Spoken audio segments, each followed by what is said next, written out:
Hey, everybody. Welcome to another episode of Courtside with Beilinson Tennis, part of the Tennis Channel Podcast Network. It's a privilege to have with us the 1980 Australian Open men's singles champion.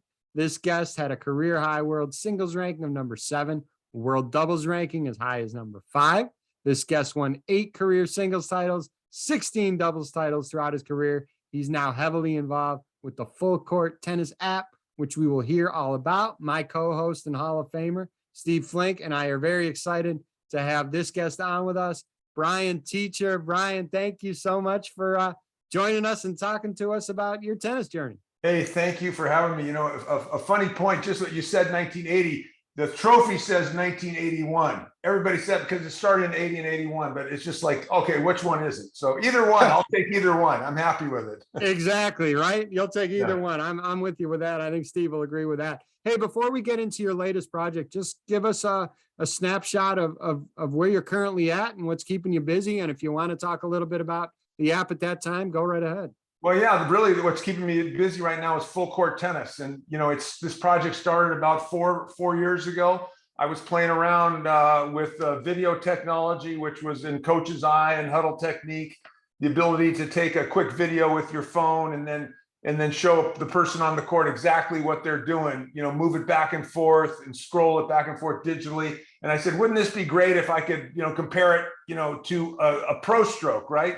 And so then I said, oh yeah, let's get some pro strokes on here and let's get some image rights of that. And then I said, well, we got some image rights so I can show a few different styles, but you know, there's different styles of play, but the ingredients, the essential ingredients are pretty much there. You got to do the essential ingredients right. So if you look at a few different styles and you pull out the ingredients, we're not trying to reinvent the wheel, but we're trying to show everybody, hey, you got to be in this type of format. You know, your elbow needs to be here. And so when you see it visually, it makes for a great learning tool. So I said, let's build this. Okay, so I built it and I said, wouldn't it be great if we basically could hire some coaches from around the world to get opinions on your strokes in this? And I said, oh my God. So, you know, McEnroe got involved. He's on my advisory board. John McEnroe, Katrina Adams is also on the advisory board. And we feature, you know, ATP and WTA coaches in the app, but it's for any coach. It's for any level of play. And so basically for people to learn and to hire a coach.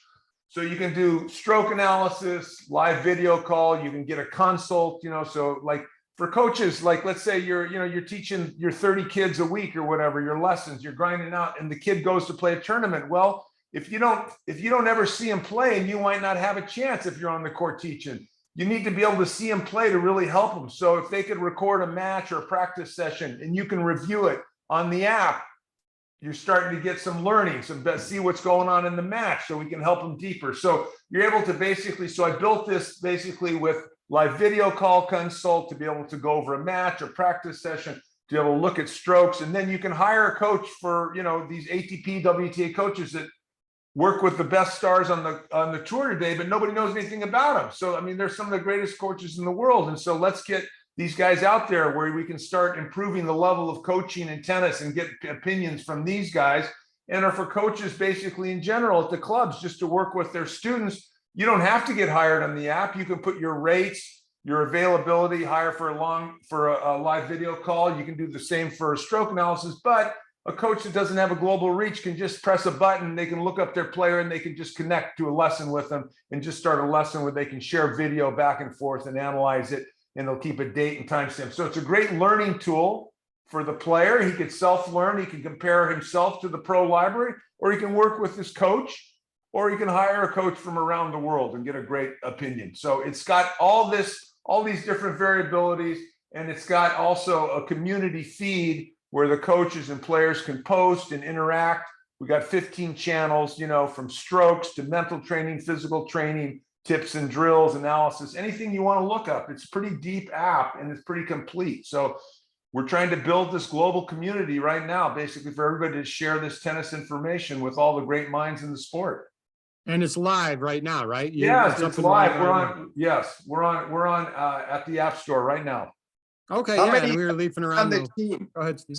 Sorry, David, sorry. How big a staff, a team do you have, and do you see it expanding? Obviously, it's your brainchild, but how many, where do you see it going from here? Are you, and how much? Well, larger? we're trying to get the word out. So we were in a soft launch mode, and so for about like 6 months, we've been a soft launch, and we've just been kind of working on the technology, and we just started feeling comfortable, and we're starting to push it out now with this type of press that we're doing. We basically did, a press wire release this last week, and we got picked up by, I think like 300 different places with the post and stuff. So we're just starting to get traction. We've got about 1,000 people on the app right now. And so we're looking to build it and just to grow it basically in a big way.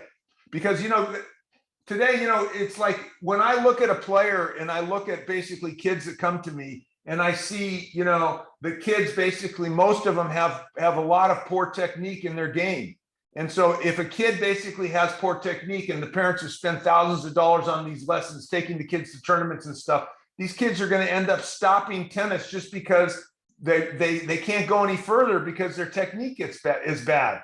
And if you can't have good technique, it's impossible to basically further your game. You're going to basically lose and get discouraged. And in this day and age with all this technology, it's crazy not to use this technology. It's a free download, the app, and you can compare your strokes to some of the best players in the world. So somebody that can't afford a coach can self-learn on the app basically, or you can get an opinion if you want. So there's really, at the end of the day, I'm trying to educate these coaches to use this type of technology, this video technology. It makes me a better coach. And if it makes me a better coach, and I played at the highest level of the game, I've coached at the highest level of the game on the ATP tour and WTA tour, then it should make at least 98, 99% of the coaches better.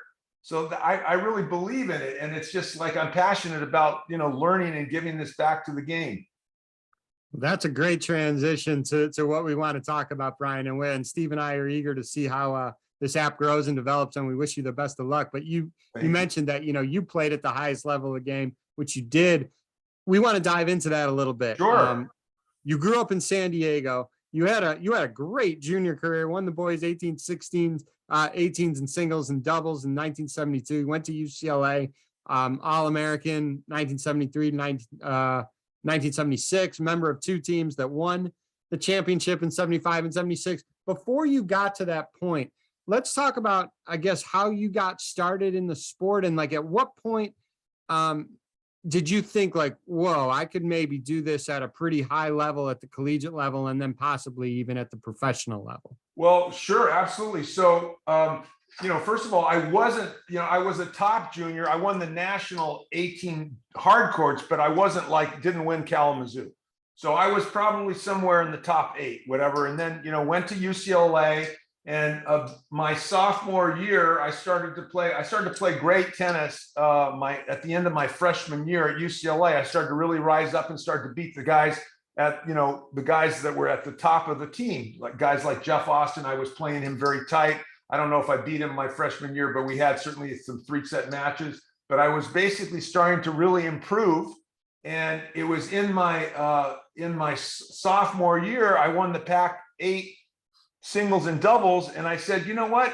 Maybe I should think about, maybe I can play pro or whatever. And so I still played 4 years at UCLA. I was a 4-time All-American, but it was a big jump going from collegiate tennis into the pros. I mean, there's no doubt about it. It's a different level of play, right? And it's a different level of commitment too, right? And you've got to be all in, right? So I wasn't sure I could do it. I just said, you know what, I'm going to see. But so pretty early on, I always thought at the start I was a better doubles player than singles. And so I hooked up with Nailbags Carmichael. I don't know if you know that name, an Australian guy. He was a great tennis player, older Australian guy. He actually was Bob Carmichael. They called him Nailbags. And he was kind of a Nailbags because he was a carpenter and he couldn't afford to play on the tour. So he was doing his carpentry work. He'd get money and then he'd go on the tour.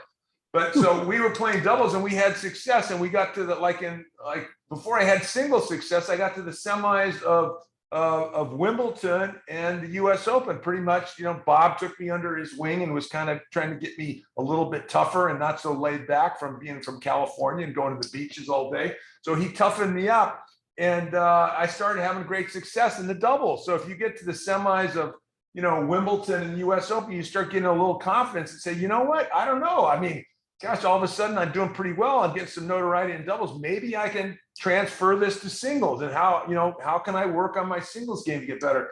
So I started at that time, started to get a little belief that maybe I could do well in singles. And, there wasn't any money in tennis really in 68, was the first Open. Ash beat Arca. It was like 14 grand to win it.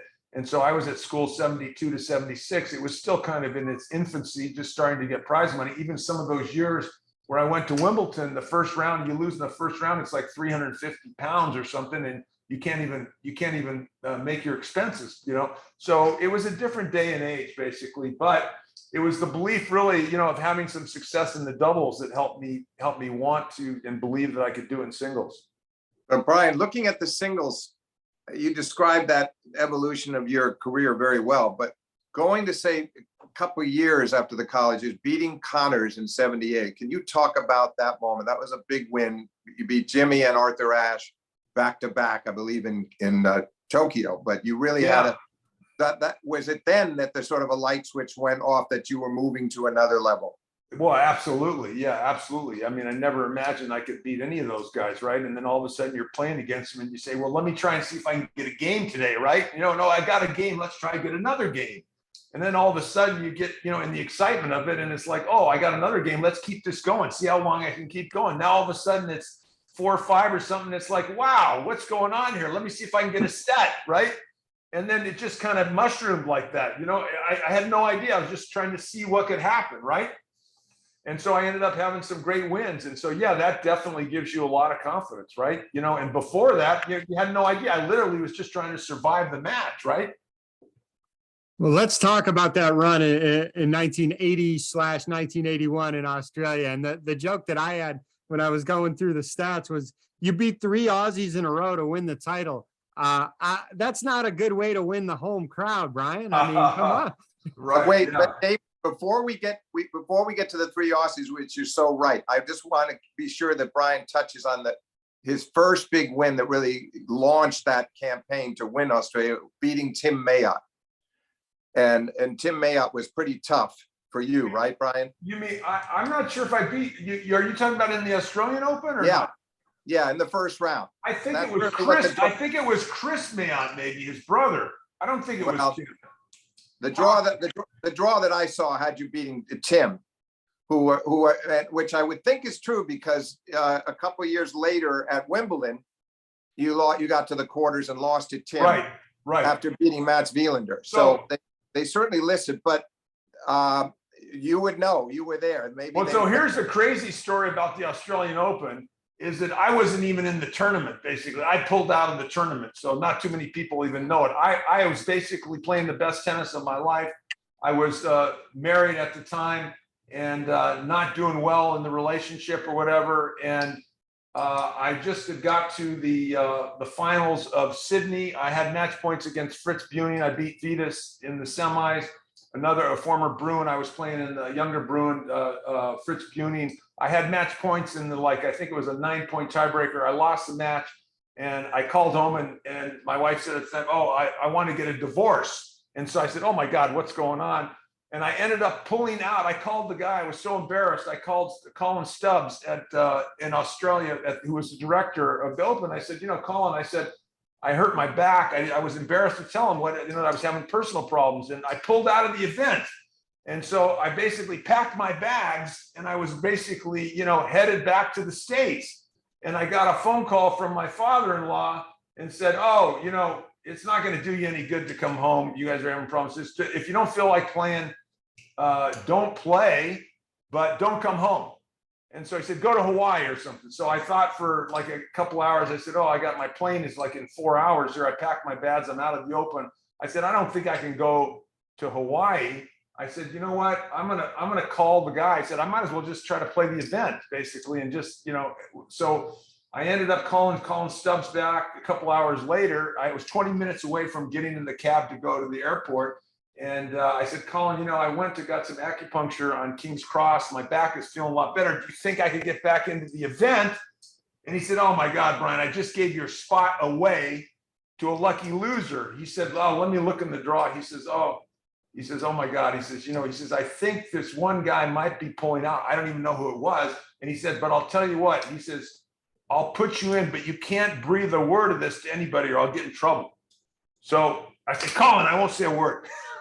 So for pretty much 25 years, I got back in the draw and I won the tournament. I didn't say a word. So now, it's out basically. So there it is. Now listen, I got back in and I was not playing well. I was playing the best tennis in my career, but because I was personally struggling with my marriage, basically, it was like, oh my God, I was like the first round, I was like, I'd been playing well and then I would go off somewhere and then I'd kind of get it together. And so each round I kind of got a little better and better. And finally I got, was playing these Australian guys you're saying. And I said, you know what, I could, I got to the quarters. I said, you know what, maybe I have a shot to win this. Let's really try to focus on one match at a time. And it came true. And so it was my most success and greatest victory for sure. It was exciting. Brian, just to follow up on, just so the listeners know, not to bring back the pain of your divorce, but you were married to Kathy May.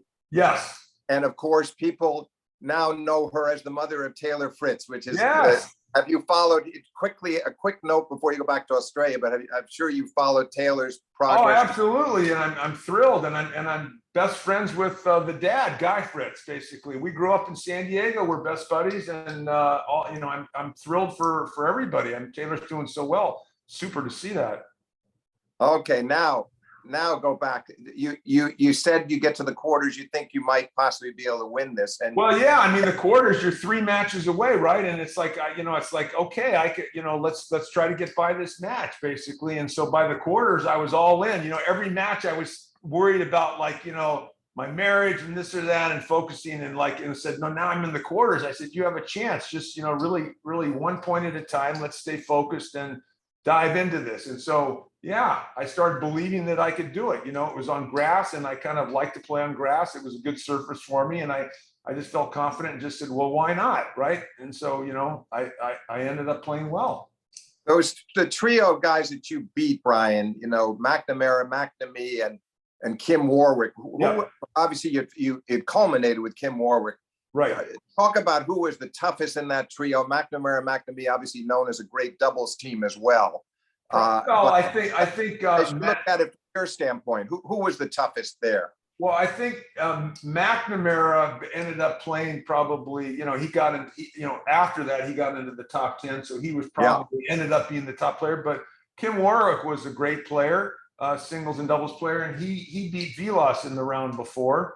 So he was awfully tough on grass. So they were all good players, but probably, maybe McNamara ended up being the best out of them, and then Kim, and then McNamee was a good singles player, but more known as a doubles player.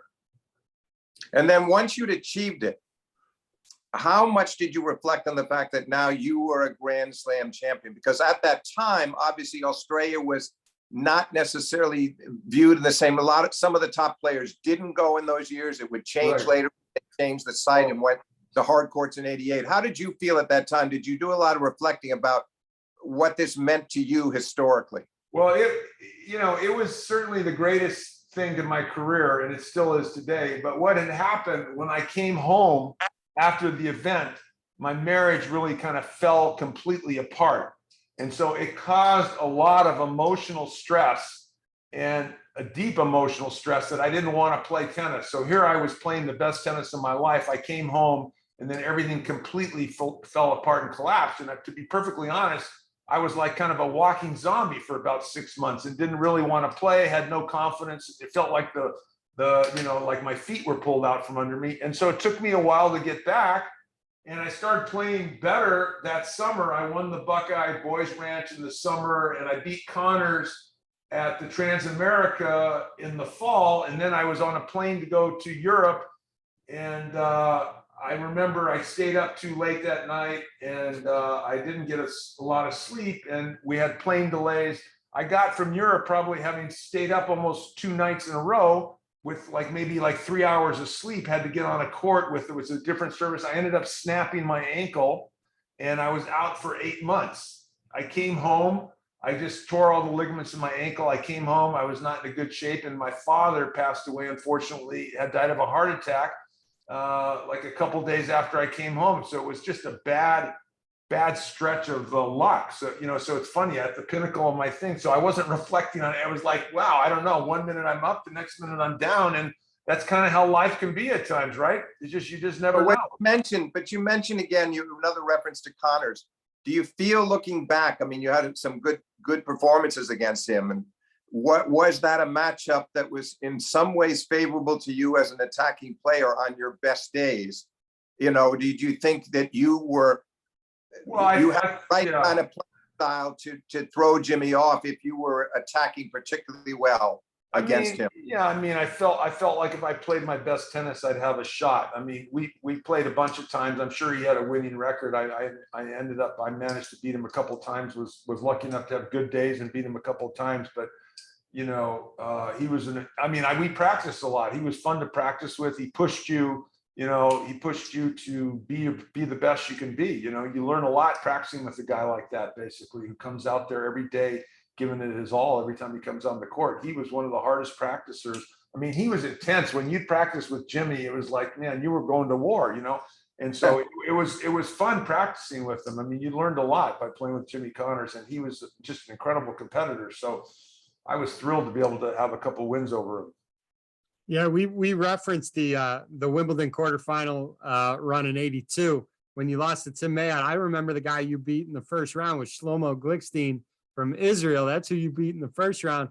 Talk about that run. I know you lost to Tim in the quarters. I believe it was in 5 sets. I mean, you were close. I mean, you were really close, and that was a good tournament. The 1982 Wimbledon was a really good tournament. I played Shlomo. It was crazy. So, you know, they didn't have, you know, when it rained, they didn't have the bubbles up like they have them now on the courts. You know, they would sweat a little, so you'd get a little moisture on the courts, and, you know, the courts would be down all day. So we basically started the match on a Monday and we finished it on a Friday. Oh my God. So every day we had our rear end sitting in the locker room on these hard benches. You know, the facilities weren't all that nice. But you know, the A locker room, which I'd gotten to the A locker room, was a lot better than the B locker room, but still. And you still had the middle Sunday where there was no play at that point. I think they probably played that. They had to. I mean, if you were that backed up, for sure. So it got really backed up, but you recall, I'm sure you recall too, that one of the problems in those days, David, and I've been going to all of those Wimbledons going back to '65, but in those days, Brian, as you recall, they were very stubborn about the starting times. And exactly.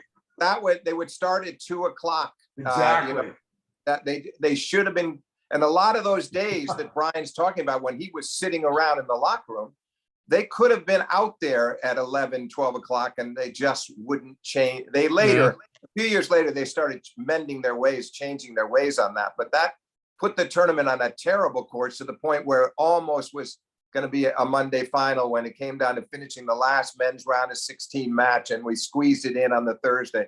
I can only imagine, Brian, what it was like to be in your shoes with that much rain and that much sitting around. Talk about what that entailed for you as a top player. Yeah, well, it just wasn't fun. I mean, the facilities in those days, you know, you go up to the restaurant, the tea room, and it was overpacked. I mean, it was just, you couldn't even, during the rain, because everybody that could get in was in there, right? Because there was nowhere else to go. So you've got guests and everybody else, and the tea room's small, and you can't move or breathe. It's like you're shoulder to shoulder with everybody, and it's like, and there's so much noise. And so you would end up saying, okay, I can go take a quick break up there, but it wasn't very peaceful or relaxing. So you'd go down to the locker room and you'd sit on the bench in the locker room and you'd read a book, or you'd play backgammon, or just goof around with the guys. But it's pretty slow, and it was kind of it was not fun, just those periods I remember. And that was of course, and then when it was raining in England in those days, there was like what, two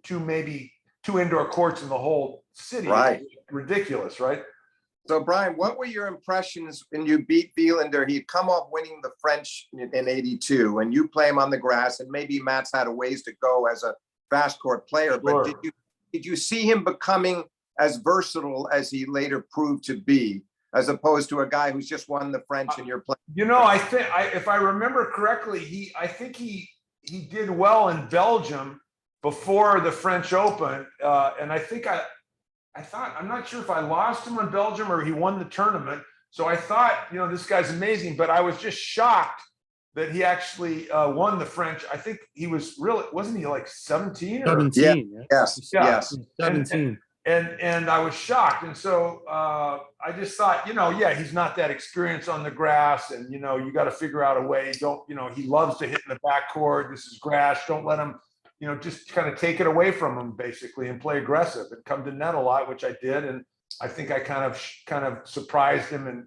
in a sense, overpowered him. Yeah, he had a ways to go, no question, and he kept improving. I mean, that guy was such a good athlete. I talked to Matt years later. I talked to him, such a great guy. But he told me he played ice hockey and tennis until like 15 and a half. He was playing two sports, and he decided to focus on tennis. He's playing tennis 3 days a week at 15 and a half, and he focuses on tennis. And then in a year and a half, 2 years later, he wins the French Open. I mean, okay. I mean, that's a pretty good athlete, right? Yeah. When you look back, I guess I want to ask, obviously years later now, when you look back at that 82 run, do you look at that as almost like, oh, I was this close, especially losing in the quarters in 5 sets? Or in the alternative, do you look at it like, you know what, that was a good run. It was a great match in the quarters. I'm satisfied with that run. It's always a little, I mean, it's great to get to the quarters, but obviously a little hurtful to lose. I mean, I think, I was right there, and it would have been nice to say I got to the semis, but I never did. So I can't say that. So obviously, yeah, it stings a little bit. I was happy for Tim, but he played McEnroe, who was basically at the top of his game in the next round, and so he ended up losing to McEnroe. But yeah, you want to get as, I mean, that's the pinnacle event, Wimbledon. You want to get as far as you can get, right? So I got to the quarters, not too bad, right? No, not too bad at all. I know if there was one other event that I want to talk about. Steve, if you want to talk anything about Wimbledon, go ahead before we get to No, just a quick aside to that it did end up, I don't know, probably, Brian, at that point, having lost, you were understandably a little deflated and you'd done so well. But then we had a terrific final that year at Connors and McEnroe, the 5-setter. And so after all the rain and your personal woes there and the great run that you had, it did end on a high note with the Connors McEnroe final of 82, which went the distance. So that was a memorable Wimbledon. Oh my gosh, they had some great matches, didn't they, those guys? They sure did. And not to, and I don't want to, age both of you, but I was 7 years old at that time. And I remember the final, the 1982 was 5 sets and it was great. So I do remember that final. Brian, we're gonna pretend we just didn't hear what he just said. Okay, right. I have a hard time accepting that he was 7 years old. Well, he looks like he fits in with us now, so that's all that's important. Oh, great. Well, hey, there is one other event that I know is close to Steve's heart, and it was an event you won in Newport in 1979. Of all the people you beat Stan Smith. Steve obviously holds Newport close to his heart. Steve's a Hall of Famer, was inducted there in 2017. Steve has been going there forever. Talk about that event, and talk about that run, and talk about maybe what makes that event so special to you. Well, I love, first of all, Newport. What a great, what a great location. Newport, Rhode Island in the summer. I mean, the beaches and the sailing and just the atmosphere of the town. I mean, it's so idyllic and just like, I mean, it's just great. And then hanging out at the Hall of Fame there, I'd go eat at the coffee shop every day and have lunch. And, it's just a really cool spot. And then playing on grass, this historic place. I mean, how cool is that, right? You get this historic place with the Hall of Fame, and it was really amazing. And, the interesting thing was when I played Stan in the finals, it was one of those days where the fog was rolling in, and it was really weird. It was like I couldn't see his feet at sometimes on the other side of the court on the baseline because the fog, it was a low fog on the ground. It was just like, it was kind of eerie. It was kind of weird. But anyway, it was a lot of fun. It was a lot of fun playing there. I'm going to say one quick story. I remember playing Tim Wilkison in, I think, the quarters there. I've never had this happen. So he was serving, and I'm watching him, and he's serving, and he's like talking, like mouthing, like something's coming out of his mouth before he serves every ball. And I'm going, I've never seen a guy. He's talking to himself when he's serving. And so I started looking at his mouth and reading. He's going like this: forehand, back. He's telling me where he's serving before. I've never had that happen. That was that's so interesting. Andre Agassi said he had to tell when he played Boris Becker. When Boris Becker would go, he would point his tongue at the direction. That's what he of said. where I he was heard gonna that. It's serve. That's crazy. Yeah, crazy. that's crazy, right? Yeah. But what do you think? Was he trying to, was he trying to throw you off? What do you? Well, that's why you wonder that, right? You wonder, but I think it was just a subconscious thing that he was thinking so hard. He was just mouthing what he was doing. It was just, Yeah. It was a great. I said, "Can we keep this up, please?" Yeah. But did you, while you were there, did you get a chance to go into the museum, which has changed dramatically since then? I wonder, did you I have walked in there at times. Yeah, I played that a Yeah. couple of times. I have walked in. I haven't been in there. So we're talking, I mean, 42 years ago. Right, 42 years ago. It's been a while. I want to, before we end our discussion, I do want to talk about coaching a little bit, obviously a little bit with how we started the discussion, but just because you're a great coach, just because you're a great player doesn't automatically mean you're a great coach. Just because, if you're not a great player, you still could be an exceptional coach. You've seen all those Correct. equations. Yes. After your career, you worked with some incredible players, incredible doubles players. I mean, Jim Grab, Richie Renenberg, Daniel Nestor, Max Marini. I mean, these are top guys in doubles. And I worked with your boy at Tennis Channel, Mark Knowles, too. Yeah, you work with Mark. You work with Greg Rosetsky and Andre for a short time too, right? I worked with Greg for about 18 months. He was like, in the top 80. He'd been on the tour for 5 years, and I had really good success with him. We ended in within, I don't know, 16 months or something, he got into the quarters of Wimbledon and the finals of the US Open. So I was thrilled with my success with him. But we ended up. Was coaching like something that you felt like you wanted to do, or it fell into your lap? And then I guess the second part of that question is what did you learn from those guys that you helped coach? I think that you kind of, in a sense, it was just a time in my life where I was doing things and I said, you know what, I want to go try it. I want to go try and do a little coaching with some top players. And I just had the opportunity. I think Brad Gilbert hooked me up with Greg Rosetsky. And so I tried it, and I was not sure what I was getting into. And, with my experience with him, it's difficult. It's difficult because coaching a player, the tough thing about coaching a player is you can't necessarily always tell them what you want to tell them because they're paying your salary. So it's a different thing than coaching a team in concept. Yes. So you got to finesse it well, basically. And, that's why I don't think that a lot of the coaching relationships last long periods of time. There have been some that have, but not most of them don't last that long. So it is a different dynamic. I get that it's a different dynamic. But if you as a player have a good relationship with your coach and you know that the coach has your best interest at hand, I think as a player, you have to put your ego aside and listen to your coach. Now, if you disagree fundamentally on something or philosophy, that's a whole nother thing. But right. It is a different equation, right? Because the player is paying the coach, Steve. It's different than a normal situation. In the NBA, you have players that are making more money than the coach, but it's still a team type of atmosphere where the coach does have a little bit more control. And in between the team atmosphere, you're interacting with the coach during the competition, whereas in tennis, you're out there by yourself. So right. The top players, you have to believe that you can do it by yourself. So part of that is this mental toughness and the ability to withstand pressure and to go through it. But then there's the part that says, okay, I need to be open to possible changes and hearing different points of view to get better. And so that's the tough part, I think, for the player to know when that's supposed to happen.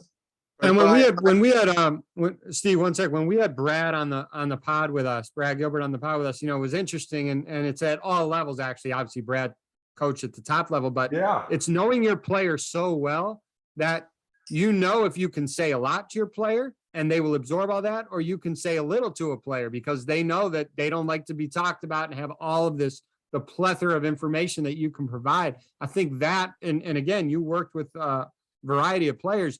That takes time to really know your player and see how you can communicate the message the best way that the player can receive that message. Yeah, and I think Brad Gilbert with his players, he did an amazing job with just with the guys that he's worked with. I mean, just incredible So just an unbelievable coach. It's not easy to do that. It's not easy to do, to bring these guys up, Andy Murray, and Roddick, and these guys that he all helped out in Agassi. So, kudos to Brad. What an amazing coach. But Brian, what about the never-ending syndrome of coaches and players, in the sense that you're so much at the mercy of their results? I mean, how often did you get blamed or for losses that you couldn't really have prevented? You might have given Greg or other players the perfect advice strategically prior to the match, and then they didn't execute, or maybe they did try something out that you recommended that didn't work. But how did you feel about that aspect of it? Were a lot of the players too prone to maybe taking the advice for granted when it was good and things went well, but when they were losing, kind of looking at you as if it was your fault? Well, I had that a tiny bit, but on the whole, most of the guys were pretty good as far as listening and trying to implement and believed what I was saying. But I did have that, a few occasions where people doubt what you're saying and don't feel it's necessarily the right things. And so those relationships definitely, usually end pretty quickly after that, right? That's the sad part of the whole coaching mechanism, with that guy's paying your salary and it's not somebody else hiring you to coach him, right? So that's the sensitivity, and just how it is. It's an unusual situation, right? Unusual situation with times then you wanted to say to somebody, though, let's say hypothetically, Greg Rusedski's serving at 4-5, 30-40, final set, match point down, misses a low first volley, and it's over.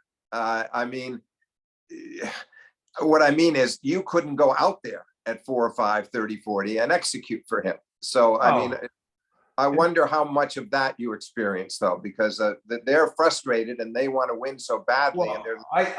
I think one thing that is interesting is that players sometimes, want to protect their ego, and so they don't want to actually hear what you saw. That in a way that whether they were tight or choking or this or that or something that happened that you saw. Sometimes they're trying to protect their ego too much. So sometimes you got to let them have it. And sometimes it's just time to say, no, you need to step up better. So that's the fine line of a coach when he does that. And, if he tells them those things and the guy's not ready to hear it, well, that usually could be the end of the coaching situation. Yeah. So that's the fine line. That's the fine line between coaching one-on-one and an individual sport, right? What was the most fulfilling coaching experience you've ever had? Does one stand out? Well, I mean, I have to say, even though it ended on a bad note, because my thing with Rusedski ended after I got him on the run to the quarterfinals and then the finals of the U.S. Open. So that was the most success I had with a singles player from 80 in the world or wherever he was. He was on the fall and he dropped to 80 quickly within a month or so after me starting with him. And then we got him up into the top 10 within 16 months. I mean, he'd been on the tour for 5 years. So that was extremely fulfilling, though the relationship ended on a sad note and kind of unfulfilling at the end of it and at the end of the whole experience, which was disappointing, but that's just part of the coaching experience, right? And so, but yeah, I look at it and I said, wow, I felt I did a great job. He did a great job. We worked together great. And by the way, he never got to another quarter. He was a young guy. I think he was 23. He never got to another quarterfinals of a major again. So yeah, I felt good with the work I did. And it was just unfortunate we left on not a good relationship. But, our lives move on. And, I'm sure he's happy and I'm happy and life goes on, right? Through the wealth of who you've coached, all levels, would you be interested? I mean, what did you like being a touring coach? Did you like the travel? Or if you had a situation right now come to you where you would have let's say, high performance junior or even a very good collegiate player versus a touring pro right now, what would be your preference at this stage of your career? Well, yeah, I don't want to travel on the tour. I think my stint with Rusedski, I've been coaching the other guys that we talked about, Mirny and those guys. My kind of stint with Rusedski, I think I coached for another year and a half, 2 years. I stopped coaching about 2000 as far as traveling on the tour. It just, I didn't like the time away from my family and living out of a suitcase. It just became kind of, unbearable for me. I just didn't like it. Understood. Well, Brian, I got nothing else. Steve, I'll leave it for you for any final thoughts. Obviously, we want I to know wish you you've the been- best of luck with the full court tennis app, and I'll leave it to my co-host for any parting thoughts. Well, it's a little irresistible to just ask you, Brian, how impressed you've been with these three icons in this era that have been such gripping performers, in Federer, Djokovic, and Nadal. And then briefly your thoughts on Federer's retirement, the timing of it. Did he pick the right time to go at 41? Well, I think that, yeah, we're never going to see a group of guys. I mean, like how many of these guys, I think it's like, what are they, like 60 slams between, at least the top four guys with Murray and these guys. It's like some incredible record over the last 15 years, how many slams these guys have won. And I don't think we're ever going to see a group in our lifetimes of this type of, excellence and professionalism and such great ambassadors of the sport. So as far as 41, he hasn't been doing the last few years. He's struggled with injuries. Obviously, he had his heart into it to try to get back and to play at the highest level. And he just saw finally that it wasn't going to be. And so, yeah, I think in a sense, it was a perfect time for him to bow out. You never know when it's time until it's time, right? Especially when somebody is so passionate about the game. But when you look at how many miles he's got on his body, right?